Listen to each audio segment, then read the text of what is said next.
ഫ്രാൻസിന്റെ സുവർണ തലമുറയിലെ ഒരു സുന്ദര താരകം കൂടി പടിയിറങ്ങുന്നു. അന്താരാഷ്ട്ര തലത്തിലും ക്ലബ്ബ് തലത്തിലും ഒരുപോലെ തിളങ്ങിയ ആന്റോയിൻ ഗ്രീസ്മാനാണ് 33-ാം വയസ്സിൽ അന്താരാഷ്ട്ര ഫുട്ബോളിൽ നിന്ന് വിരമിക്കൽ പ്രഖ്യാപിച്ചത്. 2018 ലോക കിരീടം നേടിയപ്പോഴും 2022 ലോകകപ്പിൽ റണ്ണറപ്പ് ആയപ്പോഴും ഫ്രാൻസ് ടീമിന്റെ നെടുന്തൂണായി ആന്റോയിൻ ഗ്രീസ്മാൻ ഉണ്ടായിരുന്നു. 10 വർഷം നീണ്ട സംഭവബഹുലമായ രാജ്യാന്തര കരിയറിന് ശേഷമാണ് ഗ്രീസ്മാൻ ഫ്രഞ്ച് ടീമിൽ നിന്ന് പടിയിറങ്ങുന്നത്.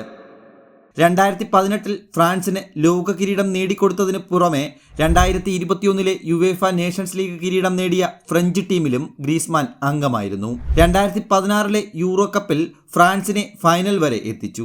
അതേ വർഷം 6 ഗോളുമായി യൂറോ കപ്പിലെ ടോപ്പ് സ്കോററായതും ഗ്രീസ്മാൻ തന്നെയായിരുന്നു. 2014 മുതൽ ഫ്രാൻസ് ദേശീയ ടീമിന്റെ മുന്നേറ്റ നിരയിൽ സ്ഥിര സാന്നിധ്യമാണ് ഗ്രീസ്മാൻ. ഫ്രാൻസിനായി 137 മത്സരങ്ങളിൽ നിന്ന് 44 ഗോളുകളാണ് ഗ്രീസ്മാന്റെ സമ്പാദ്യം.